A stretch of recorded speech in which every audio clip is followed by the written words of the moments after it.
বিভিন্ন পেশার বিভিন্ন সমাজের এবং বিভিন্ন ধরনের আইডিয়াস আছে যাদের মনে অনেক প্রতিভা আছে। এই ধরনের মানুষের সাথে আমি এখানে পরিচিত হলাম।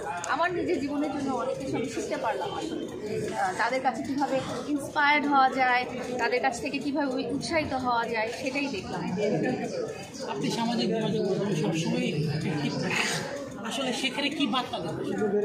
সামাজিক যোগাযোগ মাধ্যমে আমি আসলে সিরিয়াস কোনো বার্তা দিই। সামাজিক যোগাযোগ মাধ্যমে আমি যেটা তুলে ধরি সেটা হচ্ছে আমার লাইফস্টাইলটা তুলে ধরি, বা আমার ডেইলি লাইফ বা আমার হবি এটাই তুলে ধরি। আমি এখানে আসলে খুব যে একদম থিওরি বা খুব সিরিয়াস কোনো কিছু আমি ইয়ে করি না।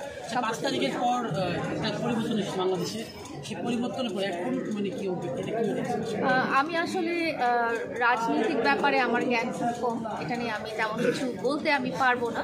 বাট আমার মনে হয় যে দেশটা তো আমাদের সবার, তো আমাদের সবারই আসলে ধৈর্যশীল হওয়া উচিত এবং আমরা যাতে সাধারণ মানুষ যেটা চায় যে আমরা শান্তিপূর্ণ জীবন যাতে আমরা লিড করতে পারি। এবং যেটা আমি নিজে ব্যক্তিগতভাবে ফেস করি সেটা হচ্ছে যে বাজারে শাকসবজি বা বাজারে পণ্যের দাম অনেক বেড়ে গেছে, যেটা আসলে সাধারণ মানুষের জন্য অনেক কষ্টদায়ক হয়ে উঠেছে আর কি। তো আমি চাই যেন আমাদের জীবনযাত্রাটা স্বাভাবিক এবং নর্মাল।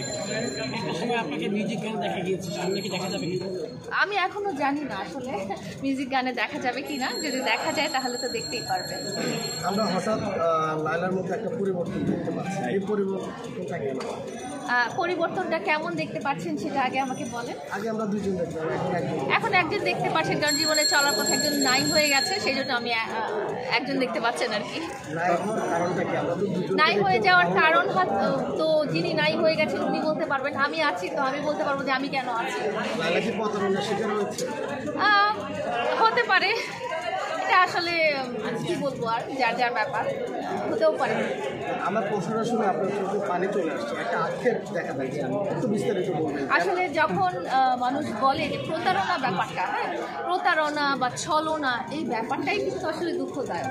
এটা যদি আপনার সাথেও হয়ে থাকে, আপনিও কিন্তু আপনার চোখে পানি চলে আসবে। বা আপনার সাথে যদি অনেক আগে কখনো যদি হয়ে থাকে, তখন আপনি মনে করবেন যে ওই ঘটনাটা মনে করে আপনার স্যাড একটা ফিলিংস হয়ে যায়। আমার একটু কষ্ট তো লেগেছে। আমার হয় নাই, তবে যে লোকটি আপনার সাথে প্রতারণা করেছে তাকে কি বলতে চান?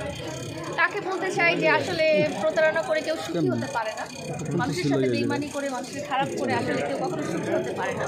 তো আপনারা যদি মনে করেন যে এভাবে লায়লাকে ঠকিয়ে বা লায়লাকে কষ্ট দিয়ে আমি যদি অনেক উন্নতি করতে পারবো লাইফে, তাহলে আমি তার জন্য দোয়াই করবো আল্লাহর কাছে।